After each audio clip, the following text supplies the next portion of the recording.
Aujourd'hui, je suis allée rencontrer des personnes formidables et courageuses qui se battent au quotidien contre la drépanocytose, une maladie encore fort méconnue et souvent cataloguée de maladie des Noirs. Grâce à nos intervenants, nous allons découvrir quelles sont les initiatives pour encadrer les malades et leurs familles.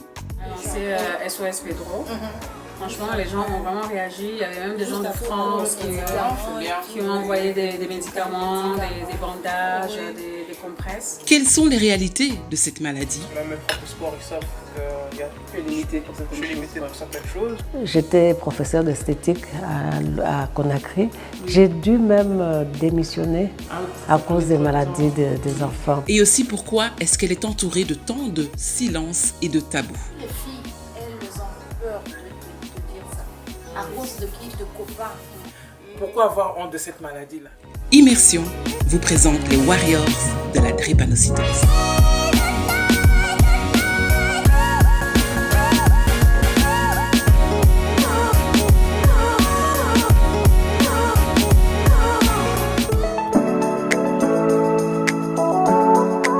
C'est avec joie, j'avoue un peu de curiosité, que je réponds présente à l'invitation des Warriors de passer une petite après-midi avec elles et d'assister à l'une de leurs réunions où elles s'entretiennent des prochaines actions d'aide et de soutien aux malades et aux familles vivant aussi bien en Belgique qu'au Congo.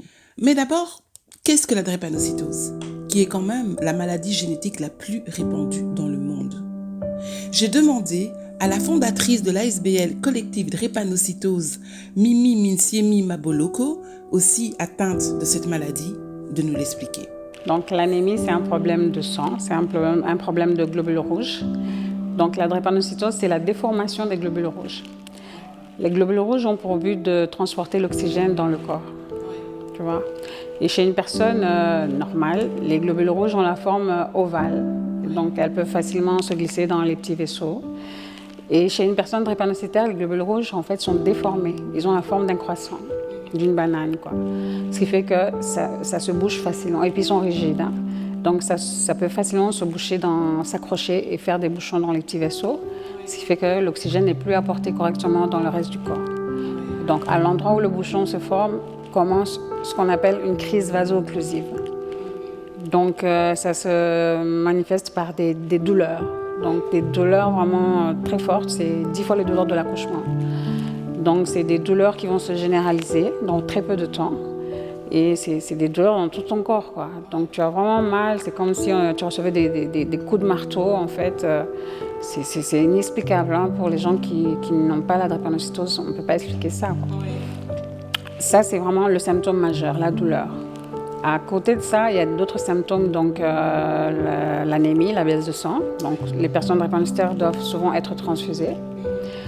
Et à part ça, il y a l'atteinte d'organes, donc comme la rate, la vésicule biliaire, que souvent on doit retirer. Et aussi l'atteinte d'os, en fait les os comme l'os du fémur et l'os de l'humérus, hein, l'épaule. Ce sont des os qui se rongent, en fait, tu vois. Ça se ronge et ça provoque ce qu'on appelle des nécroses. Donc l'os est tellement rongé que ça s'emboîte plus correctement et ça te fait mal et on doit à la longue mettre une prothèse. Soit une prothèse de hanche, soit une prothèse d'épaule. Moi j'ai les deux par exemple, donc je ressemble vraiment à Robocop. Et le symptôme majeur, c'est l'AVC alors. L'AVC, AVC, ouais, l'accident vasculaire cérébral. Et ça, c'est vraiment le symptôme le plus difficile, hein, parce que ça provoque des paralysies, ça provoque une perte de parole, des choses comme ça, et des fois, ça peut être même fatal. Pour soigner proprement dit la drépanocytose, donc il y a la greffe de moelle osseuse, comme on dit, mais c'est beaucoup de conditions. Donc il faut avoir un frère ou une sœur donneur compatible dans la fratrie. Bon, là, ils ont quand même, en France surtout, ils ont élargi ça à une personne externe. Hein. Donc ça s'appelle des allogreffes, des autogreffes aussi, et tout ça. Vraiment, la science avance et ça pousse les trucs. Ou alors, la thérapie génique. Ça, c'est vraiment la correction de la moelle de la personne. Donc la moelle fabrique les globules rouges. Hein. Donc c'est vraiment la correction à l'origine, à la base même. Tu vois, et ça c'est la thérapie génique qui fait ça. Mais c'est encore en expérimentation, et donc on ne sait pas quand ça pourrait être disponible et pour qui. Et ces thérapies sont pour les cas vraiment les plus difficiles, les plus compliqués en fait. C'est pas accessible à tout le monde et tout. On ne fait pas ça à tout le monde. Mais à côté de ça, il y a des médicaments comme l'Hydrea, le Cyclos, qui diminuent les crises. Mais bon, c'est pas tout le monde qui peut en prendre non plus, parce qu'il y a des effets secondaires et des choses comme ça. Mais c'est des médicaments qui, normalement, atténuent les crises. Et aussi une hygiène de vie, un bon suivi médical, tout ça combiné, c'est ça qui fait que la personne peut vivre correctement et voilà, devenir quelqu'un, quoi. Mais revenons à mon après-midi avec les Warriors. Et sur place, c'est Madame Mulumba Mujinga, mieux connue sous le nom de Maman Jolie, qui m'accueille et j'en profite pour me plonger dans son histoire. Avec la drépanocytose. Bon, la drépanocytose parce que c'est dans la famille, mais entre guillemets, je n'ai pas fait attention à ça. Oui. Et c'est à partir de mon fils que j'ai appris cette maladie-là. Il avait la drépanocytose. J'ai appris la maladie quand il avait 9 mois. C'était une douche froide. Tu connaissais la maladie déjà ou pas? Je connaissais la maladie, mais pas vraiment. J'avais cru que, bon, on se dit que ça peut arriver aux autres, Oui, mais quand ça arrive dans la famille, il faut d'abord l'accepter. Quand on ne l'accepte pas, c'est fini. On va vivre dans l'ombre, on ne saura pas s'en sortir. Mais moi, j'ai accepté cette maladie-là. J'ai dit que je vais aller vers l'avant. J'ai pris mon fils et j'ai dit bon, on accepte. Et autour de moi, mes enfants, je les ai appris, ils ont accepté cette maladie-là. Oui. Ce n'est pas une maladie que quand ça arrive une crise, qu'on va paniquer, non. J'en ai parlé autour de moi, surtout à l'école. Parce qu'il y a beaucoup de parents qui n'en parlent pas à l'école. L'enfant va à l'école, la famille niette, c'est le silence. Au départ, c'était compliqué d'en parler. Oui. Mais après, au fur et à mesure, je me suis habitué à en parler. C'est vers quel âge que tu as commencé vraiment à te sentir libre d'en parler, à ton avis? Ou alors, est-ce qu'il y a eu quelque chose qui a fait que tu t'es dit, bon, maintenant, moi je m'en fous, je le dis, quoi. Oui, je le dis, et puis voilà. Non, c'est toujours au début, je suis un peu timide d'en parler. Après, Ouais. à force, je sais pas vers quel âge, mais j'ai toujours. Après, maintenant, j'en parle librement. Si la personne veut partir, elle peut partir. Si les personnes qui veulent rester, ils restent. T'as déjà eu des personnes qui sont parties, qui sont laissées? Bien sûr. Après, ils sont quand même revenus après, parce qu'ils Oui. ont compris, ils ont commencé à faire des recherches. Ouais. Ah, bah, c'est bien s'ils font des T'es recherches. accepté par tes copains belges aussi, Oui, tu en et c'est parles accepté avec par tout le monde. Oui. Ils sont très compréhensifs. C'est compréhensible.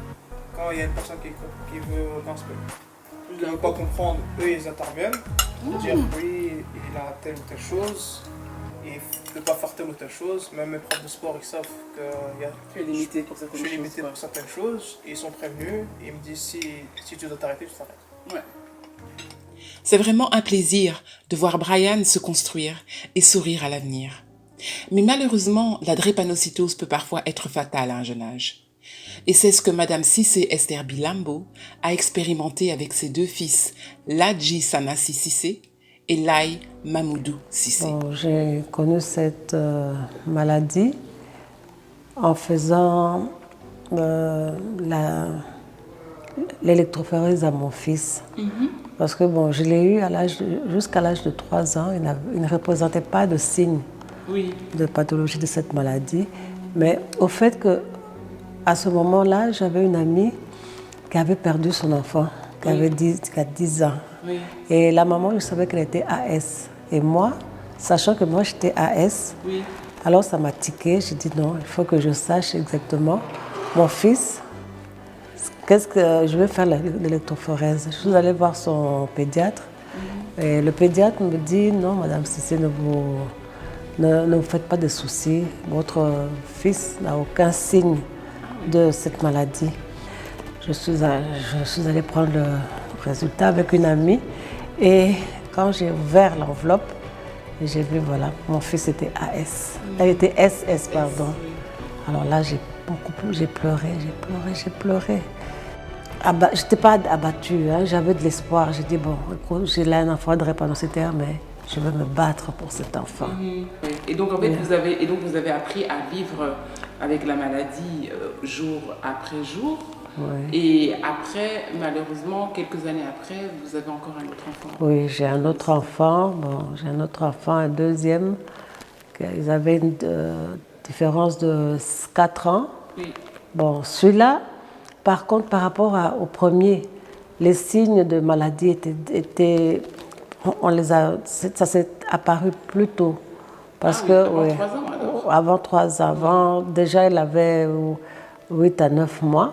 J'ai vu déjà qu'il avait des doigts qui enflaient.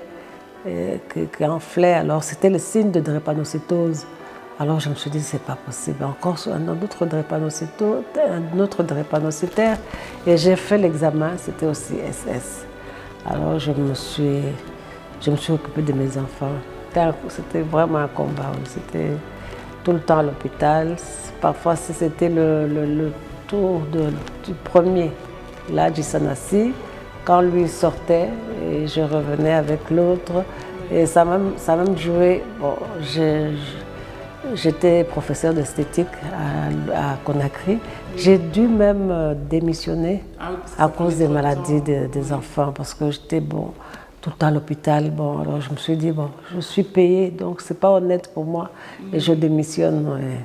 C'était très très dur, ça a été très dur. Beaucoup de sacrifices en tout cas pour essayer de... Beaucoup de sacrifices, oui. Donc alors vos enfants maintenant drépanocytaires, ils sont décédés? Oui, le premier. Bon, lui, à l'âge de 21 ans, il est parti dans une petite ville de la Guinée.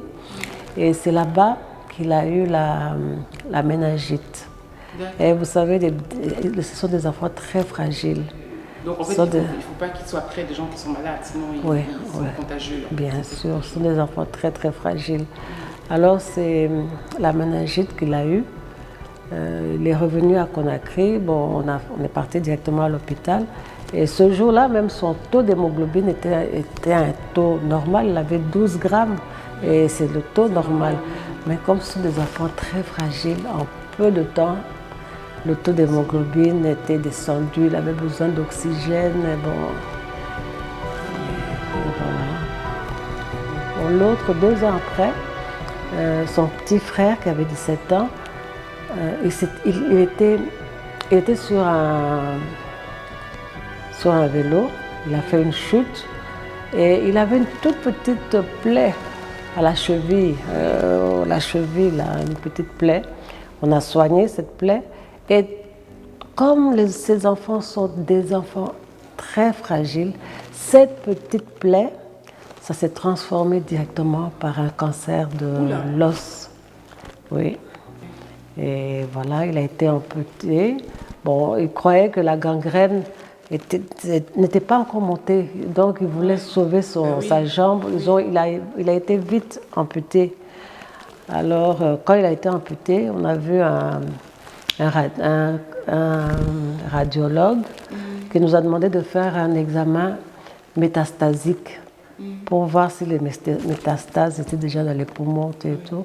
Et quand on a fait cet examen-là, le cardiologue m'a expliqué, il m'a dit, Madame, est-ce que vous êtes forte pour que je vous dise ce que j'ai vu? Je dis, oui, je suis forte. Il dit, vous êtes forte? Je dis, oui, je suis forte. Il m'a fait asseoir et il me montre le cliché de l'enfant. Il me dit, vous voyez, Madame, vous voyez les métastases, c'est déjà dans les poumons. Bon, à ce moment-là, leur papa, mon mari voulait les envoyer vite en Belgique ou bien en France pour être soignés. Alors le médecin me dit, bon maintenant, comme les métastases sont déjà dans les poumons, donc c'est inutile d'aller parce que c'est déjà à la fin. Alors vous imaginez, une maman qui apprend cette nouvelle, c'était comme si le ciel était tombé sur ma tête. C'était très très dur. Parce que dans mes prières, je disais, mon Dieu, donne-moi la force de sourire aux autres personnes. Parce qu'en fait, vous ne saviez pas, du jour au lendemain, en fait. Oui, c'est ça. Ouais. Parce qu'il y avait beaucoup de gens qui ne savaient pas qu'il était condamné. Hein. C'est moi, son père et moi et quelques membres de la famille. Parce que c'était très, très dur, oui.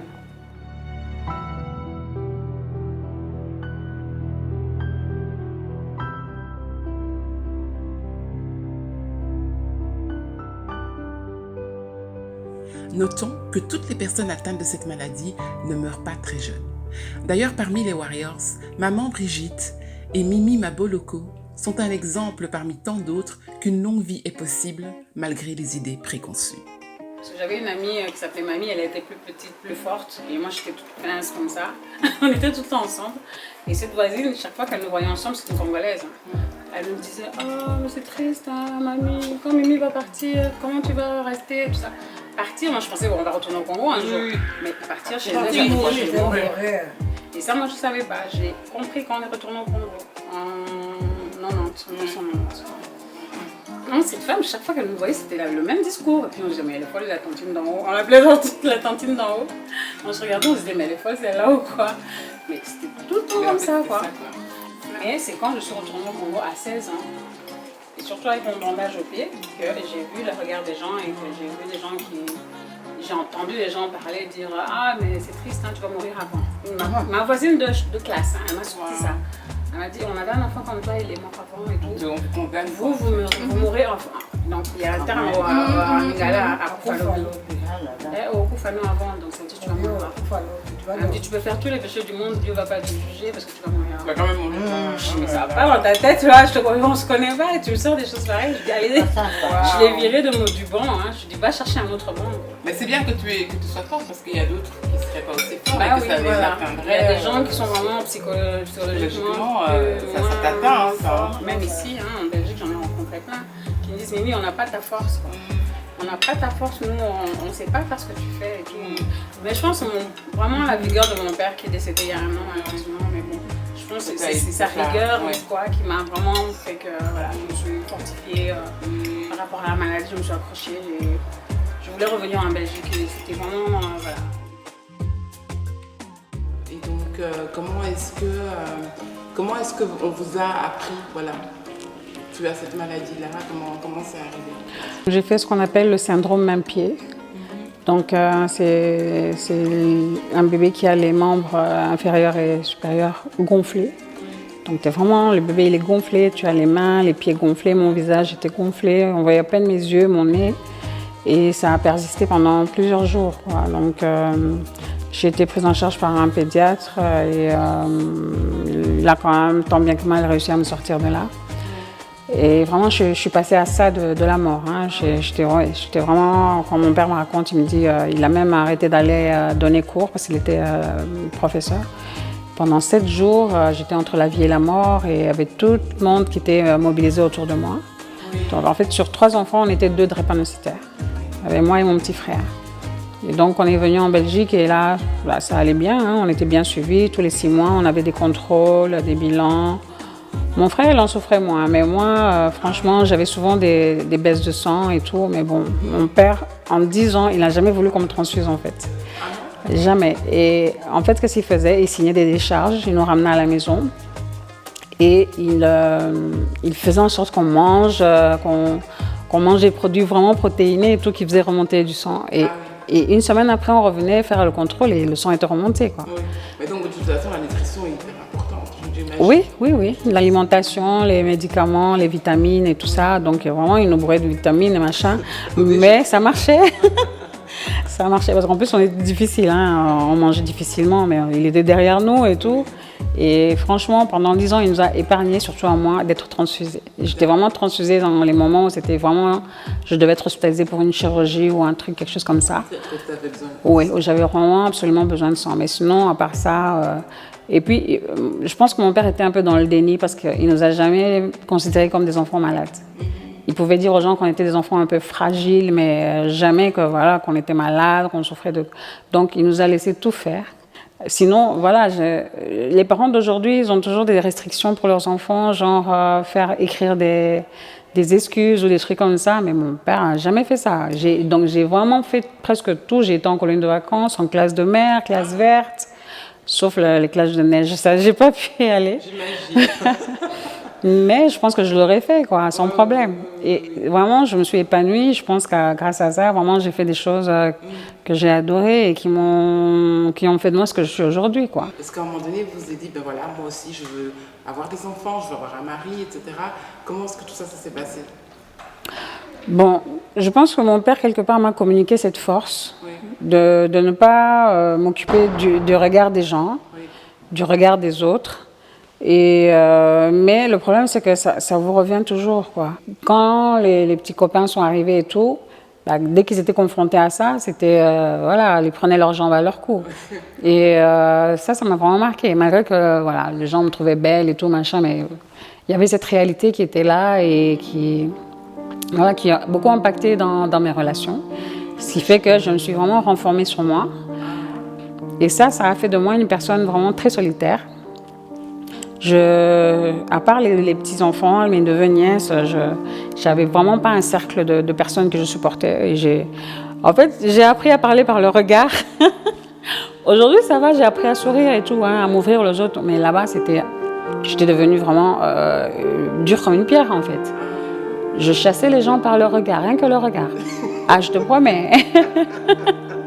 Non, parce que j'en avais marre de parler. Au plus tu parles, plus les gens s'acharnent à te faire du mal, à t'attaquer et tout.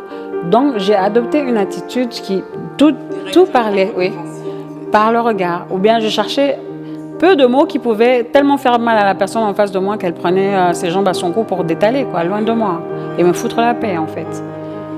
Une ou deux fois, une fois j'ai vraiment voulu en finir. J'en avais marre. J'en avais marre de souffrir, de faire des crises tout le temps, d'avoir mal, de ne pas être comprise même par les miens.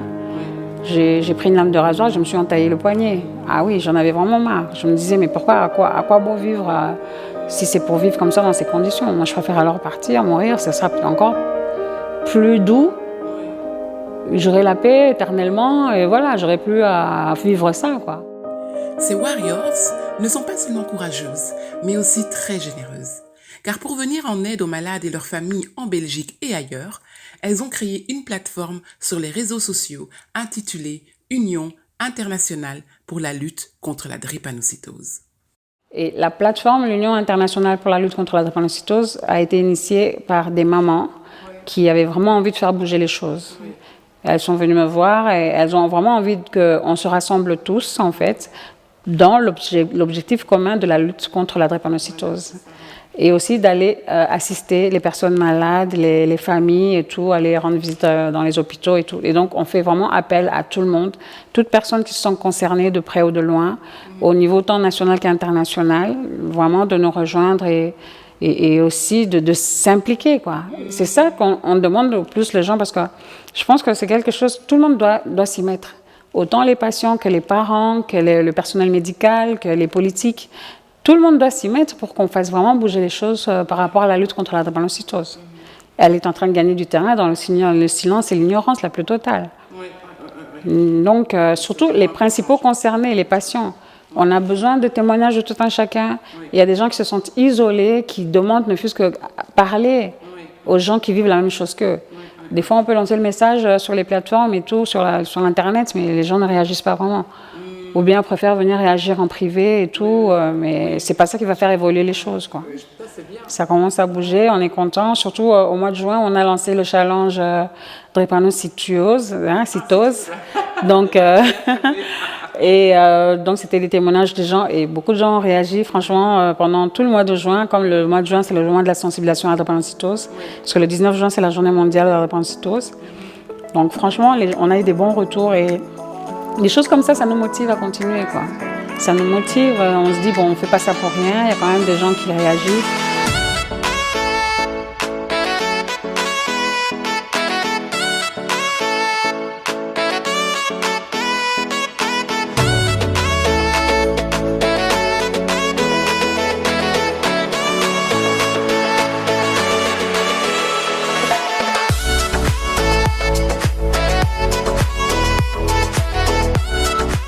On a des demandes de partenariat, mais tout ça, quelque part, ce qui bloque, c'est le moyen financier. Les moyens financiers, parce que c'est vraiment ça le nerf de la guerre. Quoi qu'on veuille faire, on a besoin d'un soutien financier, quoi. Donc on a vraiment besoin des gens pour nous soutenir, des gens pour essayer de parrainer des personnes qui vivent dans la précarité, en Afrique surtout. Tout ça, on ne peut pas y arriver tout seul. On a vraiment besoin d'être soutenus, des gens qui s'engagent vraiment, de nous aider, genre ne fût-ce que par un parrainage, je sais pas moi, 40 € par mois pour un enfant drépanocytaire ou pour une personne drépanocytaire en Afrique, ça aide beaucoup, quoi. On ne peut pas aider tout le monde, mais si chacun aide une personne, ça fait une chaîne de l'espoir. Bien que catalogués de maladies des Noirs, on remarque de plus en plus que des malades de toute origine peuvent être atteints. Lina Nolé, d'origine péruvienne, a pu, grâce à la plateforme, trouver des explications à son mal et surtout un groupe de soutien, puisque dans sa communauté, cette maladie est fort méconnue. Je l'ai appris vers 5-6 ans. D'accord.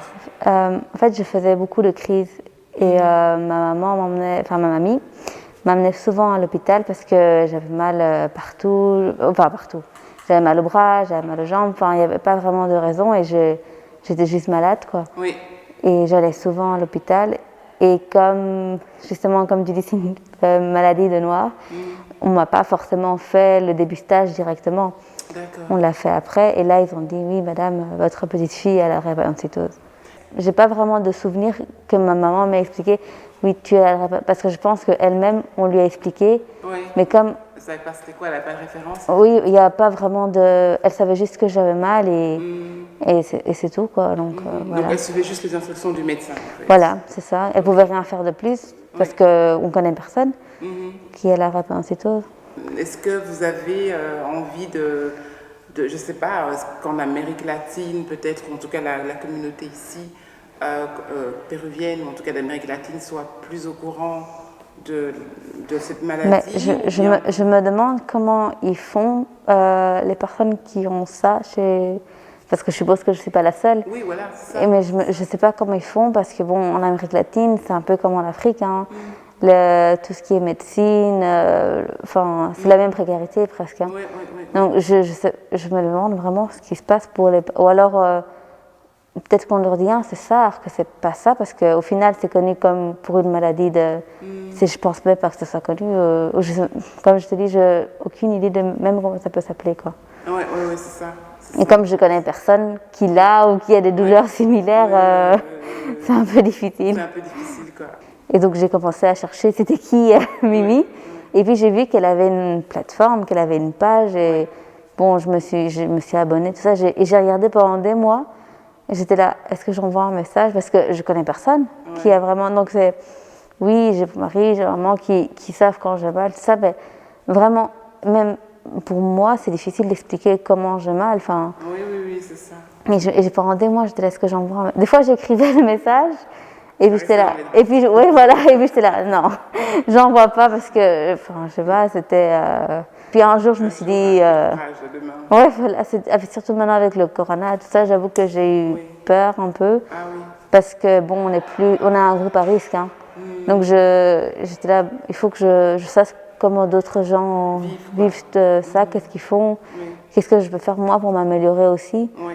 Donc et je lui ai écrit, et puis là, on a parlé, et là, elle m'a dit oui, mais on est plusieurs, et là, c'était le boom, quoi. Donc voilà, quoi. Et donc, ça vous aide alors aussi au quotidien? Mais en fait, oui, parce que je regarde des fois des commentaires, et je vois qu'il y a vraiment... beaucoup de gens qui l'ont. Oui, c'est ça, et ça me rend triste, parce que je vois qu'il y a des gens qui ont... je me sens vraiment chanceuse, entre guillemets, parce qu'il y a des gens où c'est vraiment... les cas sont plus pires. Oh, c'est horrible, et... Quand je vois Mimi, par exemple, je me dis, oui, mais qu'est-ce qu'elle est courageuse, elle a... Des fois, moi, je me plains que j'ai ça. Et puis, je vois d'autres et je me dis, waouh, quoi. Et cerise sur le gâteau, Nourat Béné, Miss Africa Belgium 2020, explique pourquoi elle a décidé de soutenir le collectif. Alors, ce qui m'a touchée le plus, je pense que c'est vraiment les conséquences que la maladie peut avoir, mais pas seulement sur le corps, par exemple, c'est surtout ce qui est mental, psychologique. Psychologique, ce que ça peut entraîner dans la vie de tous les jours, pour avoir peut-être des enfants, pour avoir un foyer, la vie sociale, exactement, et c'est ça qui me fait le plus quelque chose. Moi, je ne connaissais pas du tout, personnellement, la drépanocytose, enfin, on va dire un peu indirectement, mais voilà, à travers cette réunion, j'ai appris beaucoup de choses sur les conséquences de cette maladie. Et je leur ai clairement dit à tous les membres que moi je serai là pour les soutenir. Donc s'il y a une action qui se fait, je serai là. Avant de quitter les Warriors, retenez surtout leur message, leurs réclamations, leur appel à l'aide, leurs conseils et leurs remerciements. Et moi je vous dis à bientôt. Les mamans, parlons-en. La famille parle. Ce n'est pas une maladie honteuse. Non. C'est une maladie comme les autres. C'est une maladie comme les autres. Parlons-en. Ça va sauver des vies. Et parce qu'il y a des problèmes de couple, si vous ne vivez pas ensemble et quand le papa apprend ça, il te dit que c'est pas mon fils. Oula, ok. Ouais, ben ça, c'est facile. Et d'autres qui disent le papa, pour lui, c'est la maman. Ah oui, que ça vient de la maman. Ça vient de la maman, c'est pas lui. C'est les deux, quoi. Non, c'est pas lui. Donc c'est vraiment, il faut que les gens sachent. Oui, oui, parce que quand il y a ces problèmes-là, c'est la maman. Exactement, ça Parce vient que des deux. pour avoir un enfant, quelle est la drépanocytose, vous avez Voilà, c'est ça. ASAS, vous deux, Ouais. pour avoir cet enfant-là. Il ne faut pas dire que c'est la maman. Ben oui, Il ne faut pas dire que c'est la famille de la maman. C'est vous deux. ben oui. Les traces. Nous nous retrouvons dans des situations, le maman se retrouve tout seul. Donc quand l'enfant est malade, c'est la maman qui est toujours là. Et le papa qui dit non, c'est pas moi, c'est la maman. Et la maman est abandonnée à elle-même. Bon, je peux dire que nous sommes partis à Liège, mais le papa est là, même s'ils sont séparés. Ouais. Mais il le est papa, quand même là quoi, pour l'enfant. il passe la nuit avec l'enfant. Ah oui, ça, et c'est la bien. journée, il va travailler parce Ouais. que la maman est de l'autre côté. D'accord. Mais vraiment, il y a des hommes qui sont, entre guillemets, qui abandonnent. À l'heure d'aujourd'hui, il y a plein de gens qui m'ont jugé incapable ou quoi que ce soit, qui sont partis avant moi. Voilà, exact. Des gens qui avaient la forme, qui ne se rendaient même pas compte qu'il pouvait leur arriver quelque chose, ils sont partis et moi je suis encore là. Parce que dans les associations, c'est qu'il y a un grand problème. Pourquoi? Dans les associations, chacun va être président et tout, mais vous ne bougez pas. C'est juste les titres. Juste les titres. Vous avez les titres et tout, mais vous ne bougez pas. Vous dites c'est mon association. Mon association, c'est quoi? C'est travailler avec les autres, main dans la main. Il ne faut pas voir l'argent, parce que quand il y a l'association, c'est l'argent. Non, c'est pas l'argent. Nous avons commencé notre plateforme, on n'a pas d'argent. C'est juste le peu qu'on a. Nous allons visiter les familles. Je suis parti 2 fois visiter les familles dans les hôpitaux avec Mahamadou. Nous allons voir les familles, nous entendons les familles. Il y a ceux qui ont besoin juste de l'écoute. Ils ont besoin que quand vous venez, c'est un soulagement, vous parlez avec eux. S'il y a d'autres qui sont là, qui n'ont pas un séjour, on ne va pas faire un miracle, mais main dans la main, il peut faire des miracles. Main dans la main, il va avoir un miracle. Je peux rester à l'hôpital 2 semaines. Je sors aujourd'hui. La nuit, je fais encore une maîtresse. Je retourne à l'hôpital. Il y a cette période vraiment que la drépane ne laisse pas. Relation sexuelle. C'est vraiment. C'est douloureux ou pas? Non, parce que ça fait en faisant ça aussi, tu peux faire la crise. Ah, mais oui, c'est vrai. Ouais. C'est l'énergie. C'est l'énergie. Notre souci, c'est maintenant les gens qui se marient, qui ne font pas attention à ça. Ils vont se marier sans faire l'examen, ils disent bon, la prévention, il faut faire l'électrophoreuse pour savoir si vous avez cette maladie-là. Il y a un enfant qui vient de mourir à Liège, qui était à Liège, qui est mort. Pourquoi? Parce que la maman envoie l'enfant dans une famille qui ne dit rien. Et l'enfant, avec la crise, il monte, il fait une crise, il meurt. À qui la faute? À qui la faute? Parce que tu n'en as pas parlé à la famille. Vraiment, vous avez des soucis et on veut qu'il y ait beaucoup de diaspora, qu'il y ait beaucoup de gens comme vous qui en parlent autour de vous. Parce qu'il y a Julie Tienda qui nous a mis aussi, qui en parle. Et je dirais merci Julie Tienda. Il y a Elena qui est vraiment ma coach, même si vous devez savoir que c'est grâce à Elena que nous avons pu créer cette plateforme. Et en plateforme, nous allons mettre ça en fédération pour travailler vraiment et aller vers là. Pour la mémoire de mon père qui a fait de moi ce que je suis aujourd'hui, je continue à me battre. Je veux faire de ma vie, de mon expérience avec cette maladie, un témoignage pour fortifier les autres. Pour leur dire que malgré la maladie, on peut devenir quelqu'un, on peut faire des études. J'ai fait des études de droit. Je suis licenciée en droit de l'université de Kinshasa et tout. Ça a été dur, mais je l'ai fait, quoi. Je l'ai fait.